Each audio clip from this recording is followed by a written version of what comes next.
Jumpa kembali di MDT Journey Inspiration of Life. Pagi ini saya mau coba sharingkan teman-teman.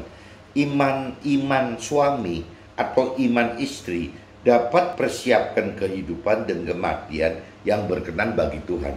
Ini saya ambil dari kitab 1 Korintus teman-teman pasal 7 ayat 1:16 dan kitab 1 Petrus pasal 1 ayat 13 sampai 25. Dalam judulnya teman-teman, jadi ini kembali lagi apabila sepasang suami istri benar-benar bisa mengenal mengerti bahwa ada kekuatan yang bisa saling mendukung itu untuk suami dan istri, ya harusnya suami istri yang bisa berbarengan semacam ini, yang bisa sinergi ini gitu, yang pasti imannya akan jadi lebih kuat gitu, karena saling sokong gitu, saling mendukung gitu. Nah cuman dalam realitanya, dalam prakteknya justru terbalik teman-teman. Di lapangan itu justru antara iman seorang suami dan istri itu kadang-kadang malah bertolak belakang gitu. Jadi ada suami yang lebih beriman, percaya kepada Tuhan dan firman Tuhan, tapi juga ada suami yang tidak seperti itu teman-teman. Sebaliknya istri juga sama, ada istri yang benar-benar dominan sekali untuk beriman, percaya kepada Tuhan dan firman Tuhan, tapi ternyata ada istri juga yang tidak seperti itu teman-teman. Jadi ini kembali lagi cerita di kitab ini gitu ya, cerita bahwa apabila benar ada suami istri yang bisa seperti itu, harusnya lebih kuat teman. Harusnya bisa lebih lebih menyenangkan, lebih berkenan kepada Tuhan, lebih bermartabat, kata mentor rohani gitu, kepada Tuhan ya, karena memang jadi saling dukungnya tadi teman. Nah ini sebelum masuk ke dalam, saya coba masuk dulu di bacaan kitab 1 Korintus teman-teman. Coba teman-teman cari kitab 1 Korintus pasal 7 ayatnya 1 sampai 16 teman-teman. Perikopnya judulnya tentang perkawinan teman-teman, tentang perkawinan. Dan sekarang tentang hal-hal yang kamu tuliskan kepadaku adalah baik bagi laki-laki kalau ia tidak kawin. Tetapi mengingat bahaya percabulan, baiklah setiap laki-laki mempunyai istrinya sendiri dan setiap perempuan mempunyai suaminya sendiri. Hendaklah suami memenuhi kewajiban terhadap istrinya, demikian pula istri terhadap suaminya. Istri tidak berkuasa atas tubuhnya sendiri, tetapi suaminya. Demikian pula suami tidak berkuasa atas tubuhnya sendiri, tetapi istrinya. Janganlah kamu saling menjauhi, kecuali dengan persetujuan bersama untuk sementara waktu, supaya kamu mendapat kesempatan untuk berdoa. Sesudah itu, hendaklah kamu kembali hidup bersama-sama, supaya iblis jangan menggodai kamu, karena kamu tidak tahan bertarak. Hal ini kukatakan kepadamu sebagai kelonggaran, bukan sebagai perintah. Namun demikian, alangkah baiknya kalau semua orang seperti aku, tetapi setiap orang menerima dari Allah karunia-Nya yang khas. Yang seorang karunia ini dan yang lain karunia itu. Tetapi kepada orang-orang yang tidak kawin dan kepada janda-janda aku anjurkan, supaya baiklah mereka tinggal dalam keadaan seperti aku. Tetapi kalau mereka tidak dapat menguasai diri, baiklah mereka kawin, sebab lebih baik kawin daripada hangus karena hawa nafsu. Kepada orang yang telah kawin, aku, bukan aku, tetapi Tuhan perintahkan supaya seorang memberi tidak boleh menceraikan suaminya. Nah ini ayat 10-nya teman-teman. Kepada orang-orang yang telah kawin gitu. Aku, maksudnya bukan aku, tetapi Tuhan perintahkan supaya sekarang istri tidak boleh menceraikan suaminya.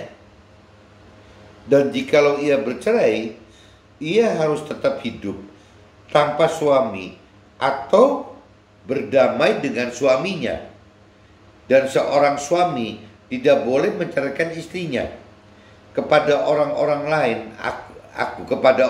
lain, aku bukan Tuhan, katakan, kalau ada seorang saudara beristrikan seorang yang tidak beriman, dan perempuan itu mau hidup bersama-sama dengan dia, janganlah saudara itu menceraikan dia. Dan kalau ada seorang istri bersuamikan seorang yang tidak beriman, dan laki-laki itu mau hidup bersama-sama dengan dia, janganlah ia menceraikan laki-laki itu. Karena suami yang tidak beriman itu dikuduskan oleh istrinya, dan istri yang tidak beriman itu dikuduskan oleh suaminya. Andai kata tidak demikian, niscaya anak-anakmu adalah anak-anak cemar, tetapi sekarang mereka adalah anak-anak kudus. Tetapi kalau orang yang tidak beriman itu mau bercerai, biarlah ia bercerai. Dalam hal yang demikian, saudara atau saudara tidak terikat gitu. Saudara atau saudari tidak terikat. Tetapi Allah memanggil kamu untuk hidup dalam damai sejahtera. Sebab bagaimanakah engkau mengetahui, hai istri, apakah engkau tidak akan menyelamatkan suamimu? Atau bagaimanakah engkau mengetahui, hai suami, apakah engkau tidak akan menyelamatkan istrimu? Jadi ini cerita tentang perkawinan, teman-teman ya. Cuma dikatakan di sini apabila memang intinya sih kalau cerita suami istri tidak bisa rukun, teman, akhirnya ya sulit sekali untuk bisa berfungsi menjadi alat Tuhan. Intinya itu, teman. Jadi bahkan di sini diceritakan ya apabila orang yang sudah belum menikah gitu, ya disarankan malah nggak usah menikah gitu. Orang yang sudah menjadi janda atau duda juga nggak usah nikah lagi gitu ya, biarin hidup total untuk Tuhan aja. Jadi intinya itu, kembali lagi, teman, hubungan suami istri itu bisa menjadi satu tambahan kuasa ya untuk lebih beriman apabila memang si suami dan istri saling mendukung, teman, dalam hal mungkin kedalaman pengertian akan firman-Nya, ya bicara keberanian untuk melakukan firman-Nya. Itu kalau sudah imbang, ya kekuatan suami istri itu dalam hal iman itu akan sangat menguntungkan untuk menjadi alat Tuhan, teman. Tapi meskipun dalam prakteknya firman katakan tidak semudah itu gitu. Banyak yang malah gara-gara suami istri itu jadi malah bentrokan, jadi malah suami terhalang oleh istri untuk suami dalam arti suami untuk menjadi alat Tuhan yang lebih besar itu terhalang oleh istri, dan sebaliknya juga ada istri yang harusnya bisa menjadi alat yang lebih besar bagi Tuhan juga terhalang oleh suami gitu. Nah, ini yang di firman ini di 1 Korintus pasal 7 ini, teman-teman, ya maksudnya dinyatakan yaitu harusnya bisa saling support gitu. Ya, karena di sini dikatakan di sini kan dikatakan di ayat 13-nya gitu. Dan kalau ada seorang istri bersuamikan seorang yang tidak beriman dan laki-laki itu mau hidup bersama-sama dengan dia, janganlah ia menceraikan laki-laki itu. Karena suami yang tidak beriman itu dikuduskan oleh istrinya, dan istri yang tidak beriman itu dikuduskan oleh suaminya. Tuh, ini jadi kuncinya itu begitu, teman-teman. Ini kalau kita bicara fokusnya di ayat 14, teman-teman ya. Karena suami yang tidak beriman itu dikuduskan oleh istrinya, dan istri yang tidak beriman itu dikuduskan oleh suaminya. Ini di kitab 1 Korintus pasal 7 ayat 14, teman-teman. Bunyinya seperti itu, teman.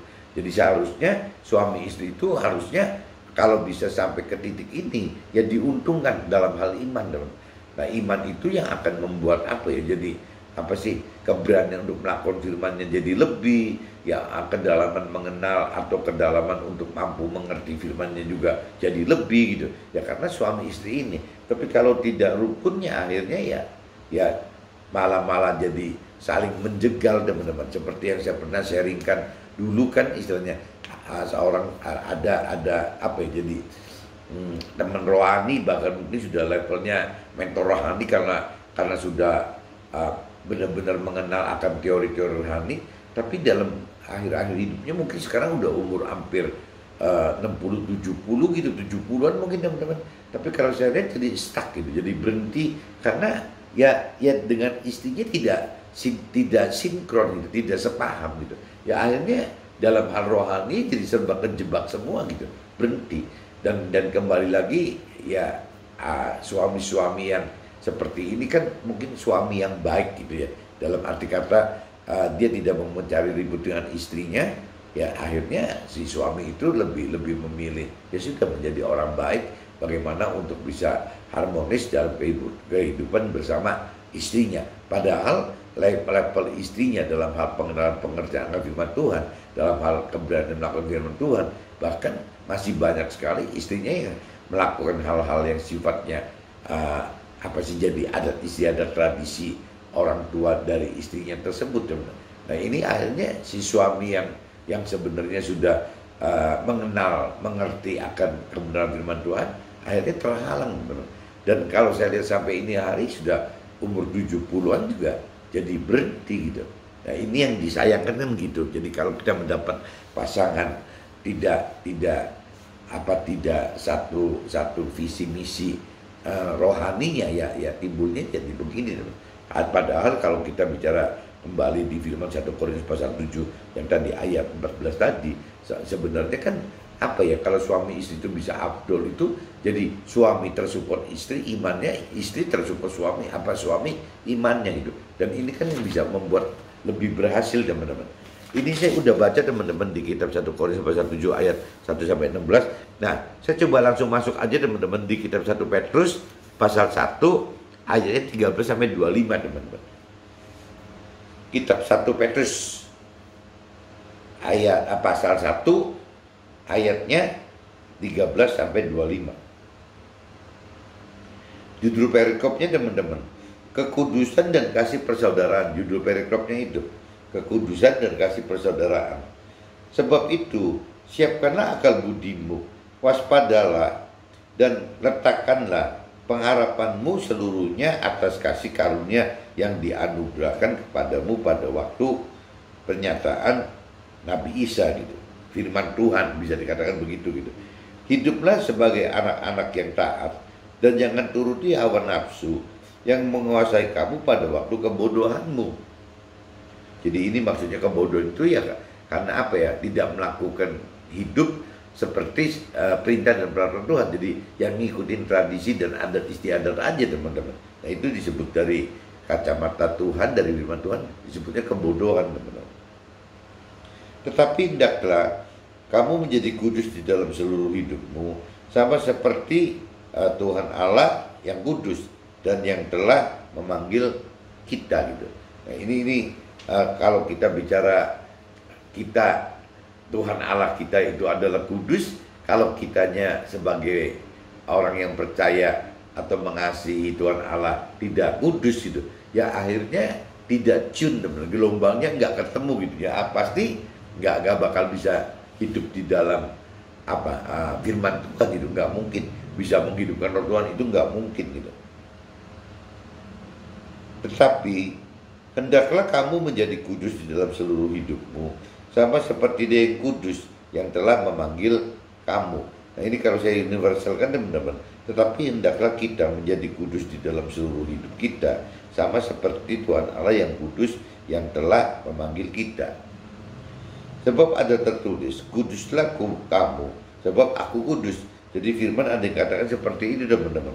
Di kitab 1 Petrus ya pasal 1 ayat ke-16 gitu. Bunyi cuma begitu aja, teman. Sebab ada tertulis, ya kuduslah kamu, sebab aku kudus. Kuduslah kita, sebab Tuhan Allah kudus. Dan jika kamu menyebutnya Bapa, yaitu Dia yang tanpa memandang muka menghakimi semua orang menurut perbuatannya, maka hendaklah kita hidup dalam ketakutan selama kita menumpang di dunia ini. Nah ini firman selalu ingatkan kita, teman, bahwa kita hidup di dunia ini menumpang, berarti sementara. Jadi jangan menjadikan sesuatu hal di dunia itu menjadi parameter yang harus baku gitu, harus mati. Karena kembali lagi, hasil yang kita lakukan dalam dunia ini tidak ada satupun yang terbawa ke dalam akhirat, teman-teman. Jadi yang nggak ada gunanya gitu. Kalau kita benar-benar hidup hanya bertahan karena pengen seperti itu saja gitu, teman. Ya bagaimana mencari kesusahan duniawi dan pemenuhan nafsu-nafsu duniawi atau kebahagiaan duniawi gitu. Ya cuma sebatas itu aja, nggak ada gunanya gitu. Ini Dan jika kamu menyebutnya Bapa, yaitu Dia yang tanpa memandang muka menghakimi semua orang menurut perbuatannya, maka hendaklah kita hidup dalam ketakutan selama kita menumpang di dunia ini. Sebab kita tahu bahwa kita telah ditebus dari cara hidup kita yang sia-sia, dan kita warisi dari nenek moyangmu itu bukan dengan barang yang fana ya. Barang yang fana bukan pula dengan perak dan emas. Jadi penebusan kita dari Tuhan Allah itu ya penebusan dari si Nabi Isa-nya, teman-teman. Jadi bukan cuma sekedar pakai emas dan perak atau itu gitu. Melainkan dengan darah yang mahal, yaitu darah yaitu Nabi Isa yang sama seperti darah anak domba yang tak bernoda dan bercacat gitu. Jadi Nabi Musa itu tidak pernah berbuat salah apa-apa, tapi dia jadi korban gitu bagi kita semua gitu. Ia telah dipilih sebelum dunia dijadikan, tetapi karena kita, ia baru menyatakan dirinya pada zaman akhir ini. Nah, ini kembali firman Tuhan, dan firman Tuhan itu kadang-kadang sudah lahirnya dari 2000 tahun yang lalu, tapi kenyataannya baru kita sadarin belakangan ini gitu. Padahal kita sudah percaya dan punya percaya diri bahwa kita sudah mengenal Tuhan itu dari beberapa puluh atau belas tahun yang lalu gitu.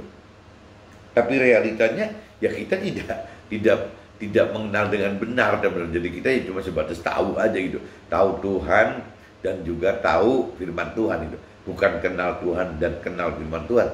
Jadi beda banget teman-teman, antara tahu dengan kenal itu beda teman-teman. Oleh Dialah kita percaya kepada Allah. Oleh Dialah berarti oleh Nabi Isa, oleh firman Tuhanlah kita percaya kepada Allah yang telah membangkitkan Nabi Isa atau firman Tuhan dari antara orang mati, yang telah memuliakannya, sehingga imanmu dan pengharapanmu tertuju kepada Allah. Karena kamu telah menyucikan dirimu oleh ketaatan kepada kebenaran, sehingga kita dapat mengamalkan kasih persaudaraan yang tulus ikhlas gitu.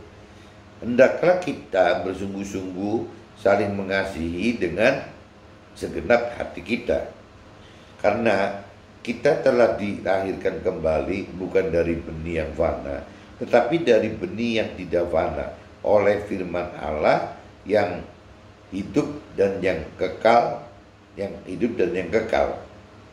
Sebab semua yang hidup selalu seperti rumput, dan segala kemuliaannya seperti bunga rumput gitu.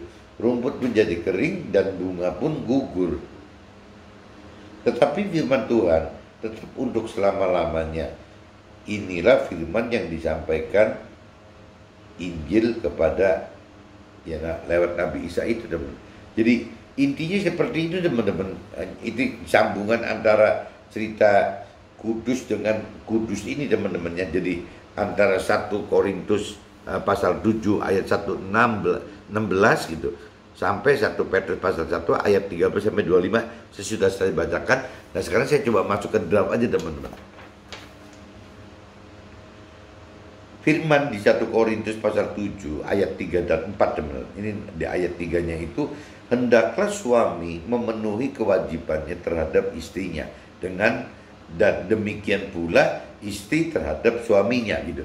Jadi ini di kitab 1 Korintus pasal 7 ayat 3 itu bunyinya gitu, teman-teman. Hendaklah suami memenuhi kewajibannya terhadap istrinya, dengan demikian pula istri terhadap suaminya. Nah, untuk ayat 4-nya, istri tidak berkuasa atas tubuhnya sendiri, tetapi suaminya. Demikian pula suami tidak berkuasa atas tubuhnya sendiri, tetapi istrinya gitu. Firman ini menyatakan ya harus ada toleransi dan dan dukung mendukung antara suami dan istri, teman. Jadi kalau prinsip ini hindarlah suami memenuhi kewajibannya terhadap istrinya, hendaklah suami memenuhi kewajiban terhadap istrinya, dengan demikian pula istrinya terhadap suaminya. Ya, eh, istri tidak berkuasa atas tubuhnya sendiri, tetapi suaminya. Demikian pula suami tidak berkuasa atas dirinya sendiri, tetapi istrinya gitu. Ya, firman-firman itu yang menyatakan ya harus ada toleransi dan juga dukung mendukung antara suami dan istri. Kalau tanpa ada seperti ini, rasanya susah teman-teman. Gimana cara bisa saling dukung gitu. Kayak intinya kan gitu.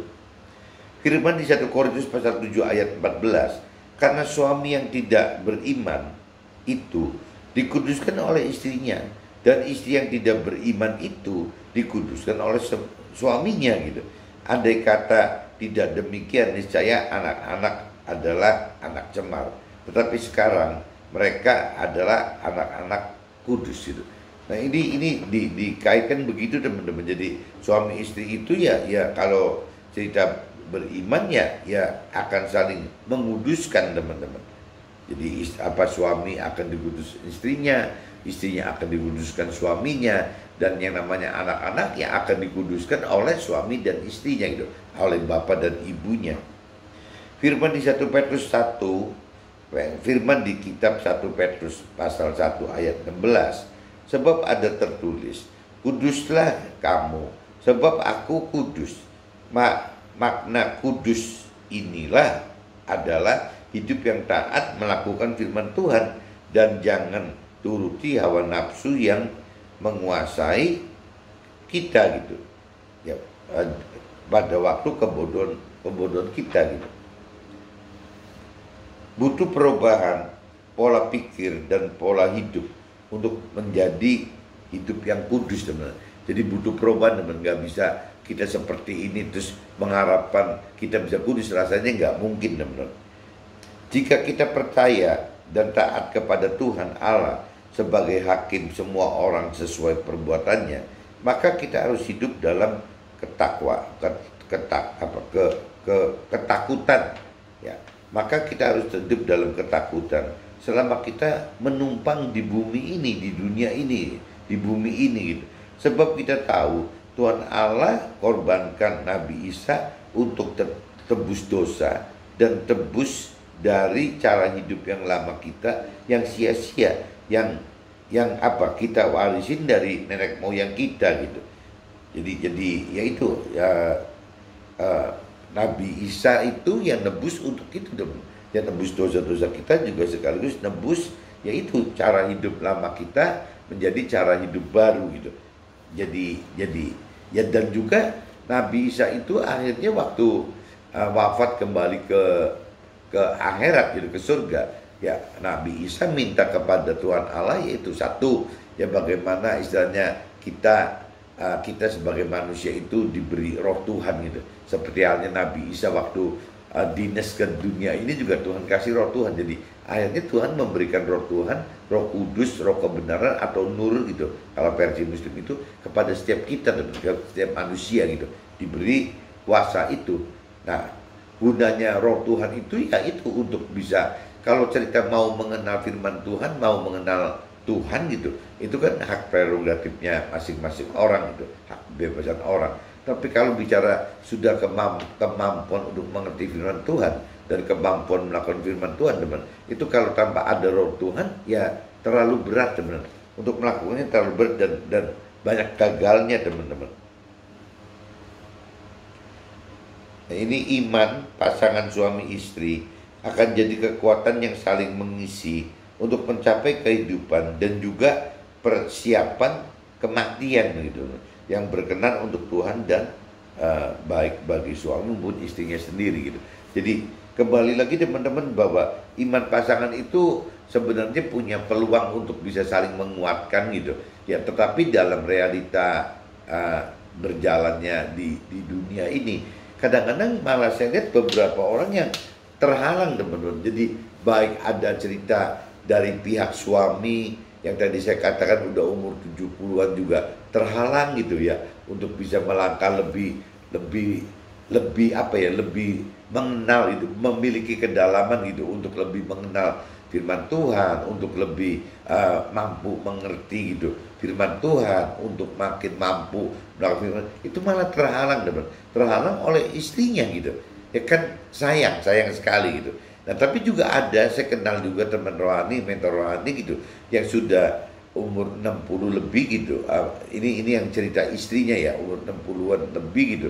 Yang dimana istrinya juga kebetulan sama suaminya teman-teman. Jadi suaminya itu tidak kedalaman pengenalan firman Tuhan yang nggak ada gitu. Ya kedalaman untuk mengerti atau mampu mengerti firman Tuhan tidak ada karena tidak menghidupkan roh Tuhan gitu. Nah begitu pun juga dalam hal melakukan firman Tuhan, suaminya tidak melakukan firman Tuhan gitu. Ya mungkin tetap kategori ini suaminya orang baik, bukan orang yang dengan target masuk keselamatan akhirat itu dalam surga, dan bahkan mengajarkan mengajarkan supaya bisa duduk di dalam tim Tuhan di dalam surga gitu, mengajarkan firman Tuhan di dunia ini untuk bisa duduk di posisi tertinggi, terbesar, terdekat dengan Tuhan ya, sebagai timnya Tuhan, teamworknya Tuhan gitu di dalam surga. Nah ini jadi kalau kita bicara mengupas ini teman-teman, jadi ini sangat relatif sekali teman-teman ya. Kalau memang suami istri itu bisa saling dukung, ya berarti jadi malah diuntungkan. Tapi kalau suami istri itu jadi akhirnya malah ribut, ya akhirnya malah dirugikan teman-teman. Makanya Paulus katakan gitu, ya apabila orang yang tidak menikah, jangan-jangan lebih baik tidak usah menikah gitu. Kalau memang bisa menahan hawa nafsu gitu, jadi tidak malah berbuat yang enggak gitu. Kalau kita bisa kuat begitu, Paulus katakan lebih baik tidak perlu menikah gitu. Seperti yang Paulus lakukan juga tidak menikah gitu. Nah begitu pun juga bagi orang sudah bercerai teman. Kalau sudah ternyata bercerai itu kan ada dua bercerai karena memang masih saling hidup cerai, atau bercerai itu bisa salah satu pasangan meninggal teman. Nah kalau Paulus katakan yang bercerai ditinggal karena misalnya meninggal dunia itu, ya usahakan jangan sampai nikah lagi gitu. Kalau kembali bisa kuat menahan hawa nafsu teman-teman, tidak nurutin hawa nafsu. Tapi kalau nanti ngikutin hawa nafsu, jadi malah timbul dosa-dosa baru lagi teman-teman. Ya, jadi nggak keruan gitu. Jadi ya kembali ke pribadinya masing-masing. Tapi kalau dari Paulus, Rasul Paulus itu malah menyarankan gitu. Ya rasanya bagi yang belum menikah juga nggak perlu menikah lah. Ya kalau perlu, kalau memang hidup demi Tuhan, ya nggak perlu menikah. Asalkan jangan sampai kejebur jadi berbuat yang enggak gitu, berbuat salah gitu. Nah begitupun orang yang sudah cerai, cerai karena niatnya manusianya sendiri bercerai gitu, atau cerai karena ditinggal mati. Nah yang jelas kalau sampai udah bercerai, Paulus juga katakan lebih baik tidak usah menikah lagi gitu. Jadi semua waktu kita, konsentrasi kita itu benar-benar bisa all out, bisa total untuk kepentingan Tuhan Allah gitu. Jadi intinya pagi ini saya coba sharingkan seperti ini teman-teman. Jadi kembali lagi ya, bagi suami istri ya kalau bisa buru-buru menyadari gitu. Ya alangkah bergunanya bagi suami istri apabila kita bisa rukun, karena kunci firmannya itu ya memang jadi saling mendukung ini teman-teman. Jadi suami mendukung istri, istri mendukung suami gitu. Tapi kalau kita bukan suami istri kan susah teman-teman. Cari dukungannya di mana gitu. Ya kalau kita misalnya antar laki-laki dengan teman laki-laki ya kan sulit. Teman kitanya perempuan juga sulit gitu. Yang memang bisa terjadi itu apabila suami istri teman-teman. Dan cuman meskipun dan saya katakan kalau suami istri yang tidak dewasa rohani ya pincang, dan akhirnya kayak begitu tuh, tidak bisa manfaatkan maksimal gitu ya yang dalam kondisi suami istri ini gitu. Nah, padahal suami istri ini benar-benar punya potensi yang besar sekali untuk si suami dikuatkan istri, si istri dikuatkan suami. Nah sampai akhirnya kehidupan yang dijalani dunia saat ini itu bisa benar-benar berkenan untuk Tuhan teman-teman. Nah begitupun juga persiapan untuk kematian gitu kan butuh gitu. Bagaimana istilahnya kematian itu ya juga berkenan untuk Tuhan. Nah ini kalau kita tidak atur dari sekarang teman, apa yang kita perbuat untuk antisipasi kematian kita kelak gitu, ya akhirnya kita nanti mati pun gitu tidak dapat berkenan untuk Tuhan teman. Jadi hidup di dunia yang kita harus berkenan untuk Tuhan. Sebaliknya hidup di akhirat, maksudnya sudah meninggal dunia itu juga kematian. Kita menyongsong kematian itu juga harus dengan preparation, dengan persiapan bahwa kita harus hidup dengan benar di akhirat gitu. Mungkin hari pagi ini sih cukup sharing begini aja teman-teman. Jadi sekali lagi judulnya itu iman suami ataupun iman seorang istri dapat mempersiapkan kehidupan, bahkan bisa mempersiapkan untuk kematian yang berkenan bagi Tuhan. Yang berkenan itu berarti ada metode yang katakan berkenan itu adalah bermartabat gitu. Jadi mau hidup di dunia bermartabat untuk Tuhan, sebaliknya meninggal dunia pun yang bermartabat untuk Tuhan. Gampangnya gitu teman. Mudah-mudahan teman-teman bisa cerna maksudnya ini. Jadi coba manfaatkan poin plus suami dan istri teman. Oke, see you, bye bye.